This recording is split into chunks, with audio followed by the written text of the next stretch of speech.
ஊழலற்ற தமிழகத்தை உருவாக்க பாடுபடுவோம் என்று மதிமுக பொதுச் செயலாளர் வைகோ தெரிவித்துள்ளார்.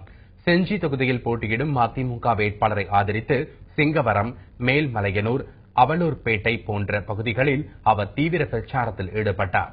ஊழலற்ற மற்றும் மது இல்லாத தமிழகத்தை உருவாக்குவோம் என்று வைகோ அப்போது கூறினார். விவசாய கடன் ரத்து செய்யப்படும் என்றும் அரசு மருத்துவமனைகளின் தரம் உயர்த்தப்படும் என்றும் வைகோ குறிப்பிட்டார்.